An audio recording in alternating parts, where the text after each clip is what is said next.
Se nós fôssemos dar um tema para essa mensagem, seria fé e família.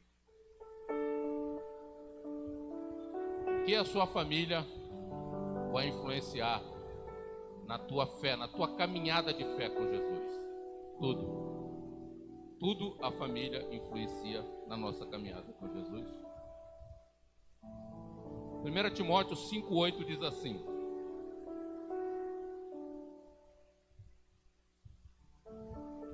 se alguém não cuida dos seus parentes, especialmente dos da sua própria família, negou a fé e é pior que um descrente.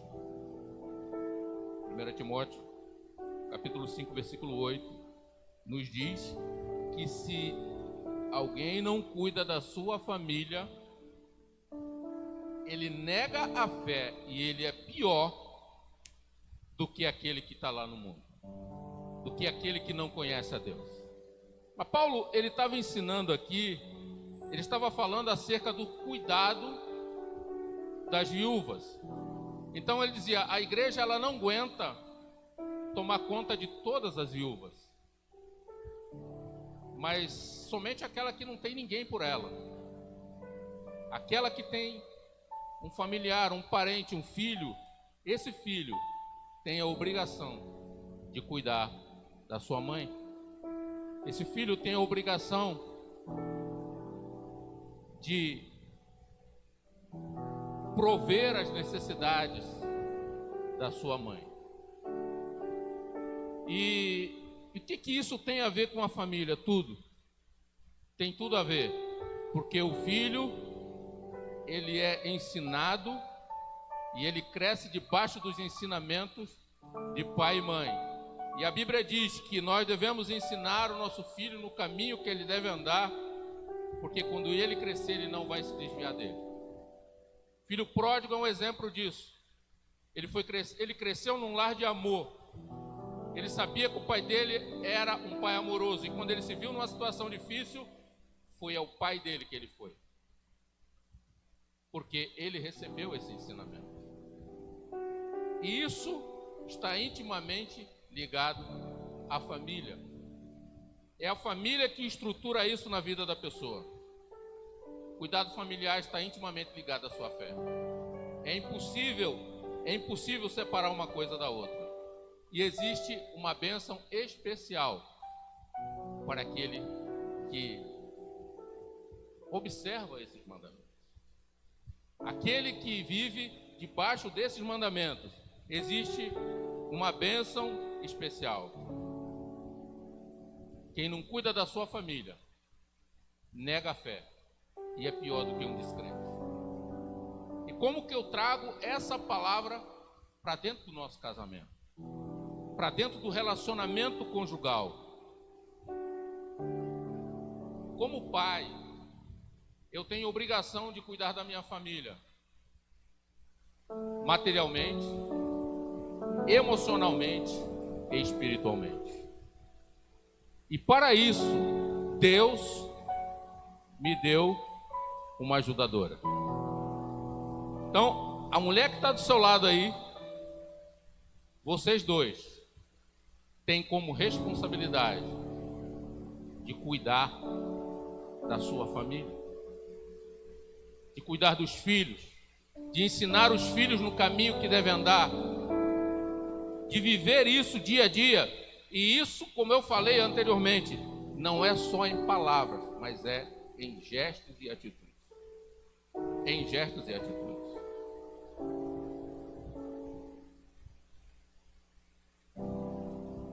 Não existe separação entre família e fé. 1 Pedro 3,7 diz assim: do mesmo modo, vocês maridos sejam sábios no convívio, veja bem, sejam sábios no convívio com as suas mulheres e tratem-nas com honra, como parte mais frágil e cordeira do dom da graça da vida, da forma que não sejam interrompidas as vossas orações. Então, se eu trato a minha esposa mal, a minha oração, ela não chega ao trono da graça de Deus. Você entende o que é isso? Você entende o que é que nós estamos lendo aqui nessa noite? Ou seja, se eu não trato a minha mulher com honra, se eu não a respeito, quando eu vou ajoelhar e orar a Deus e pedir a Deus aquela bênção, Deus não ouve a minha oração. Não foi eu que estou inventando isso aqui. Está na palavra de Deus. Quando você fere, quando você magoa, quando você faz algo com a sua esposa, você não reconhece isso e não volta atrás nas suas atitudes e não procura mudar o seu modo de ser, Deus não ouve a sua oração. E não foi só Pedro que falou sobre isso, não.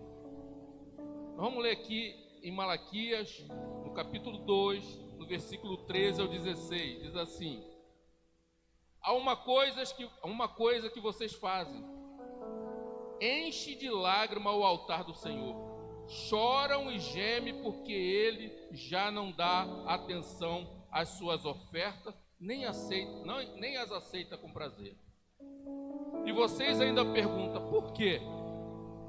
É porque o Senhor é testemunha entre você e a mulher da sua mocidade, pois você não cumpriu a sua promessa de fidelidade, embora ela fosse a sua companheira, a mulher do seu acordo matrimonial.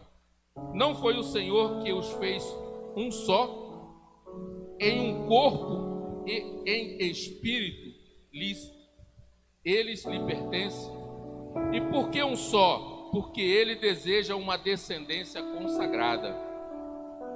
Portanto, tenham cuidado, ninguém seja infiel à mulher da sua mocidade. Eu odeio o divórcio, diz o Senhor, o Deus de Israel, e o homem que se cobre de violência como quem se cobre de roupas, diz o Senhor dos Exércitos. Por isso, tenham bom senso, não sejam infiel. Isso aqui é mais uma confirmação daquilo que nós lemos lá em 1 Pedro. Deus está falando para o povo de Israel, através do profeta Malaquias, que o homem infiel, o homem mau com a sua mulher, chega diante do altar, ele chora, geme, oferece a sua oferta e ele não aceita. Então você entende que a minha relação com Deus, ela está intimamente ligada à minha relação com a minha esposa. A minha relação com a minha esposa, uma boa relação, ela não é só nesse sentido, ela é nesse sentido. Então, isso é uma coisa que nós não temos visto hoje. E as pessoas vivem a vida como acham que devem viver. Mas isso é algo importante que nós devemos observar. As bênçãos de Deus, ela vem sobre a nossa vida, quando nós entendemos isso. Nem sempre eu entendi isso, irmãos. Mas à medida que eu entendi isso, e eu pratiquei, a minha vida mudou. E eu tenho certeza que o que está na palavra de Deus, Deus vela para cumprir sobre ela. E às vezes a gente dizima, às vezes a gente oferta, às vezes a gente pula, a gente salta, a gente faz a pirueta aqui na igreja. E a gente não recebe aquilo que a gente está buscando. Vai ver o relacionamento conjugal.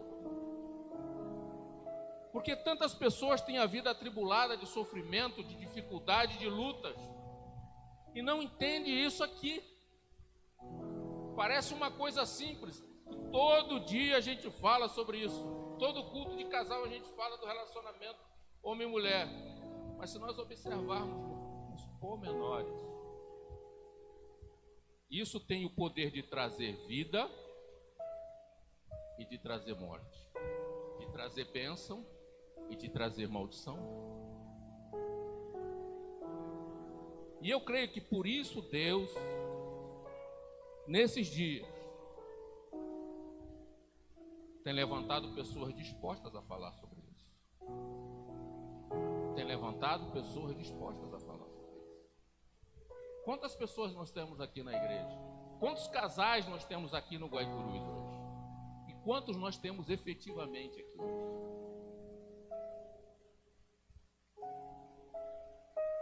Nós precisamos entender isso. Nós precisamos ter um lar de paz.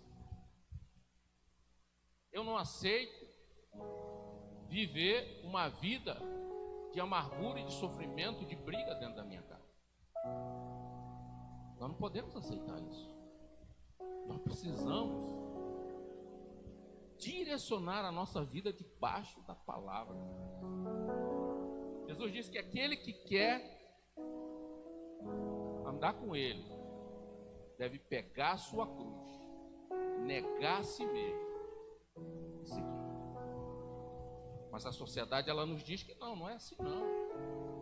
Não fez o que eu quero, não faz o que eu gosto, eu me separo. Mas a palavra diz: o Senhor, Ele odeia o divórcio. E o divórcio é uma desgraça. Você não gosta que eu fale essa palavra. O divórcio é uma falta de graça. E desgraça é falta de graça, né? Por que que é uma desgraça? Porque o divórcio, às vezes, ele é necessário. Se há uma agressão, se há violência, é necessário o divórcio. Ninguém vai ficar vivendo com alguém que é espancador. Mas mesmo assim é algo que só é uma atitude que só é tomada em casos extremos. Então ele é algo que vai contra a vontade de Deus.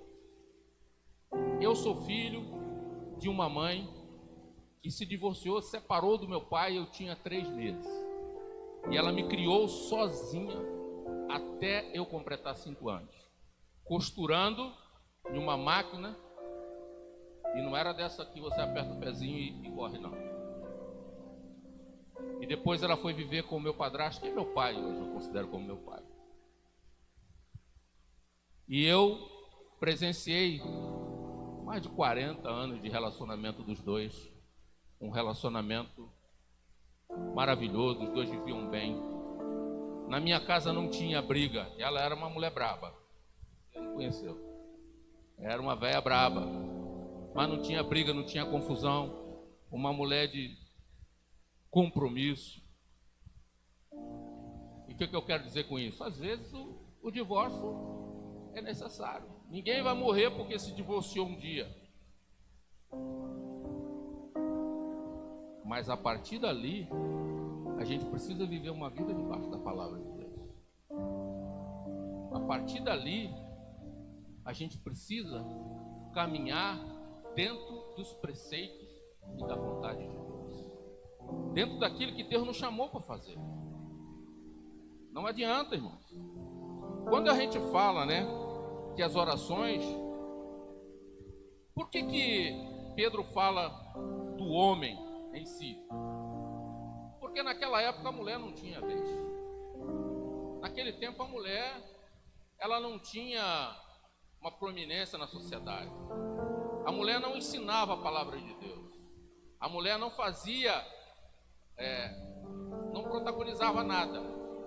Ela estava ali só para servir, para ajudar realmente. Hoje não. Os tempos são outros, mas os princípios são outros. Os tempos são modernos, mas a palavra de Deus, ela é a mesma. Eu estava estudando sobre isso e lendo, e eu vi um pastor dizendo que tem igrejas que estão mudando os estatutos para poder aceitar a liderança que estão se divorciando. E aí a gente pensa, é isso mesmo que Deus quer? A gente pensa, é isso mesmo que Deus tem para a nossa vida? Eu tenho absoluta certeza que não. Eu tenho absoluta certeza que Deus quer que você viva ao lado da mulher da sua mocidade até o final da sua vida. Eu tenho absoluta certeza que Ele quer abençoar você. Eu tenho absoluta certeza que Ele quer prosperar você na área financeira. Mas tudo passa pelo teu relacionamento conjugal. Eu tenho absoluta certeza que a mulher, ela tem um papel fundamental dentro do lar. Você quer ver? Você vê um casamento estruturado, pai, família, filho, e a mulher morre. Vê o caos que vira, porque ela é fundamental numa família. É fundamental. E se eu não tenho uma vida de honra, de reconhecimento com a minha esposa, como que eu vou chegar diante do Deus que é testemunha entre eu e ela e vou pedir as bênçãos? E a mesma coisa ela. Eu estou falando muito do homem, que a palavra falou do homem, mas é a mesma coisa, porque a gente sabe que tem mulher por aí que não é brinquedo. Por quê? Ah, porque a mulher não, porque todo mundo é assim, porque nós somos seres humanos, todos nós temos as nossas dificuldades, nossos defeitos, as nossas lutas, as nossas batalhas. Então, quando a gente entende que Deus, Ele vai me abençoar à medida que eu tiver um relacionamento saudável com a minha família, e eu procuro buscar isso, eu estou entendendo qual é a boa, perfeita e agradável vontade de Deus para a minha vida. Você entende assim que o mesmo Deus que diz assim, me invoca que eu te responderei, Ele diz, se você trata mal a tua mulher, eu não vou te responder. Eu não vou te responder.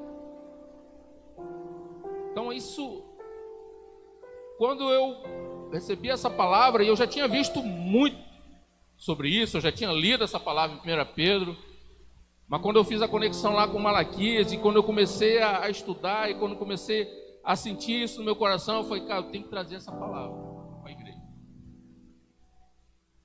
Eu tenho que trazer essa palavra para aqueles que querem ouvir. E como eu disse, salvação individual, mas o propósito de Deus, ele é familiar. Quando Deus chamou Abraão, ele disse, olha Abraão, eu vou fazer na tua vida algo extraordinário, eu vou fazer na tua vida algo, mas passa pela vida de Sara, e a vida de vocês, ela vai transbordar para outras famílias, e a vida que Deus deu a Abraão, ela transbordou tanto que chegou até nós aqui.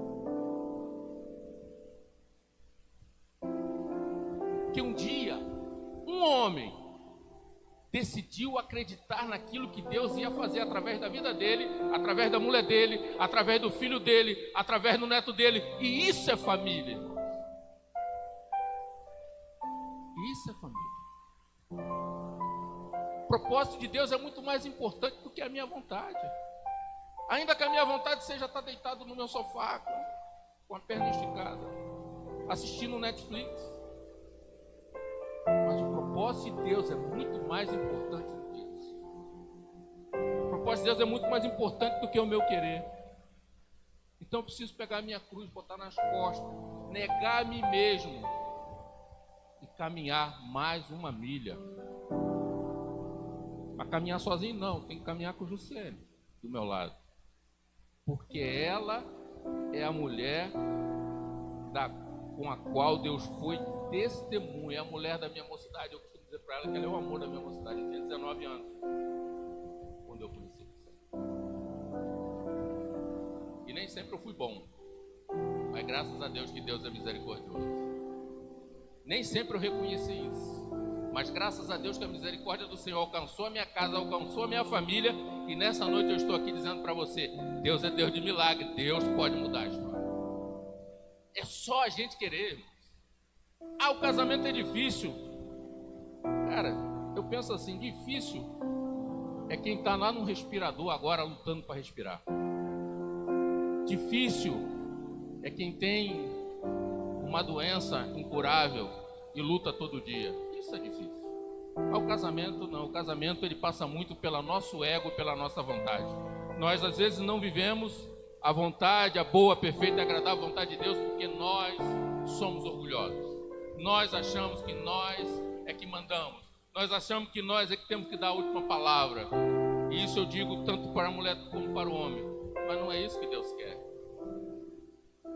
Deus quer que a gente viva em comunhão, em harmonia. Não adianta eu vir na igreja e abraçar o Wagner e dizer, pai, eu te amo, irmãos, eu amo você e eu quero estar em comunhão contigo, mas a minha mulher eu trata mal em casa.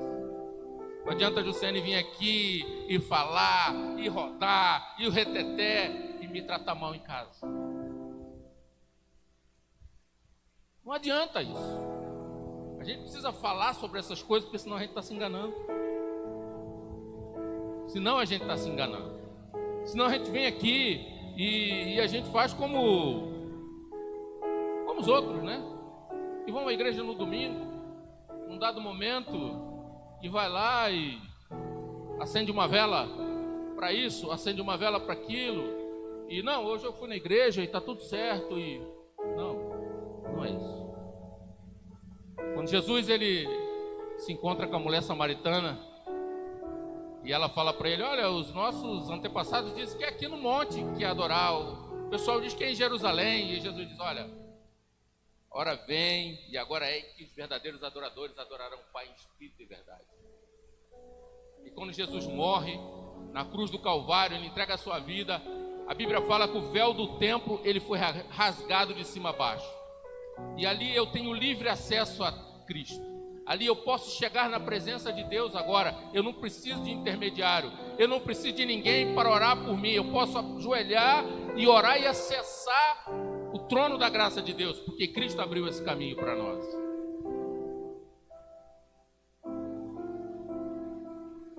Jesus Cristo disse, eu não vim abolir a lei, mas eu vim cumprir. E a lei serve para condenar. Mas a graça de Deus, ela é um favor imerecido e eu não preciso fazer nada para ser alcançado por Ele. Eu preciso só ter o meu coração disposto a obedecer e a viver na sua presença. E é isso que eu quero trazer para você nessa noite.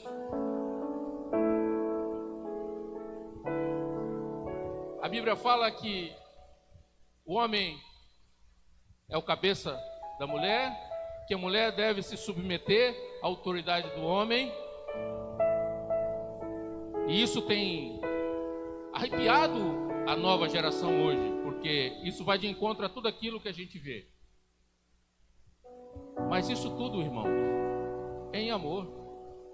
Assim como você como igreja, nós como igreja, nos submetemos à vontade de Cristo. E assim como Cristo, Ele nos ama, assim deve ser um relacionamento. Paulo fala sobre isso, que a mulher deve se submeter ao marido e que o marido deve amar a mulher como Cristo amou a igreja e por ela se entregou. E é árdua essa palavra, porque amar alguém como Cristo amou a igreja é muito difícil, mas é um parâmetro. Você não vai conseguir nunca, mas é um parâmetro para você, ou seja, ame com toda a força do seu coração, cara. Não desista nunca, porque Cristo não desistiu de você. Cristo não desistiu de nós, irmãos. E por que que o relacionamento conjugal é tão atacado hoje? Por que que é tão difícil viver as bênçãos de Deus para a nossa vida? Porque o diabo sabe que quando você e a sua mulher são uma só carne, o diabo sabe que quando vocês estão na presença de Deus, os dois juntos, ele não tem poder dentro da tua casa. A casa que há divisão, a casa que há dissensão, o diabo brinca, o diabo sapateia. A casa onde não existe harmonia, a Bíblia fala que Satanás é o pai da mentira. A Bíblia fala que ele é ladrão, ele é homicida desde o princípio. Então eu digo nessa noite, não vamos dar lugar ao diabo. Vamos dar lugar a Deus. Vamos caminhar em unidade. Vamos viver na presença de Deus. A palavra diz que os filhos devem se sujeitar aos pais. A palavra diz que os pais devem criar os filhos no temor do Senhor. A palavra diz que a gente precisa andar em harmonia. E quando eu observo isso dentro da minha casa, da minha família, as coisas começam a acontecer. As bênçãos começam a fluir através de nossas vidas. Não existe um outro caminho. Não existe uma outra forma. Existe uma bênção especial para quem observa essas coisas. Existe uma bênção especial. Honra teu pai e a tua mãe. Este é o primeiro mandamento com promessa, para que tudo te corra bem e tenhas vida longa sobre a terra. Filho que honra pai e mãe, ele tem vida longa sobre a terra. Efésios 6, 2, 3. Não sou eu que estou dizendo aqui nessa noite, mas é a palavra de Deus. Filho que honra pai e mãe, isso é um princípio de família. Isso é um princípio de família. E quem não honra, quem não observa, quem deixa os filhos fazer o que quer. 1 Samuel 22, 29. Eis que vem dias em que cortarei o teu braço e o braço da casa do teu pai, para que não haja mais ancião algum em tua casa. Essa aqui foi uma palavra de juízo sobre a vida de Eli, porque os filhos de Eli faziam o que queriam. Era uma casa sem comando, um pai que não dava limites. Os filhos faziam o que queriam. E Deus ali traz uma palavra de juízo sobre a casa de Eli. Então existe bênção para aquele que observa os princípios de Deus, e existe o juízo de Deus para quem não observa. Essa é uma palavra viva. Eu vou encerrar. Pastora, eu estava vendo um vídeo da pastora Helena Tenuri, e ela fala muito bem sobre relacionamento conjugal e casamento. Não fica com historinha, né, irmãos? Ela chega e fala realmente aquilo que tem que ser. E ela falou uma coisa interessante, que as mulheres precisam se sentir amadas e os homens se sentir respeitados. Então, dentro da tua casa, você precisa demonstrar para a tua mulher que você é amado. E a tua mulher precisa te respeitar. E ela falou mais. Ela falou que quem dá o princípio de autoridade do pai para um filho é a mãe. E eu pensei, como assim? E ela disse, é a mãe que diz, ele é teu pai. É a mãe que diz, respeita o teu pai. E é realmente isso. Agora, um filho que cresce numa casa onde o pai não é respeitado, onde o pai fala um negócio, a mãe diz, não é assim não. Você acha que esse filho vai ter um princípio na presença de Deus? Não vai. Você entende essa harmonia que precisa haver? Ninguém pode estar entre o casal. O filho é importante, mas ele não pode estar entre o casal, de forma alguma. Se discorda alguma coisa, principalmente dos filhos pequenos, né, que estão em formação, discordou alguma coisa, depois vocês conversam. Depois se conversa, porque a criança é meticulosa. A hora que ela vê que por um lado ela consegue mais do que o outro, aí ela vai para aí. Então, que os homens possam demonstrar o amor e amar as suas mulheres, e as mulheres respeitar os homens como devem ser respeitados os pais de família. Esse é um princípio, e essa é uma palavra para essa noite. Para que tudo vá bem em nossa vida, para que Deus possa derramar as bênçãos dele sobre nossas famílias. É o que nós temos no mês de junho para compartilhar com vocês. E eu espero sinceramente que essa palavra entre no coração de vocês, e que vocês possam crescer nisso aí, porque essa palavra entrou no meu coração e me fez crescer e entender algumas coisas. E eu quero me aprofundar mais nesse tema. Eu quero falar mais sobre isso. Eu quero falar mais dessas coisas. Porque nós não estamos aqui, irmãos, para brincar de relacionamento, porque o diabo não está brincando de ser diabo. Nós estamos aqui para falar a verdade. E é só a palavra de Deus que pode transformar o nosso lar e a nossa casa. É só através da palavra que pode nos lavar e nos limpar e nos transformar em nome de Jesus.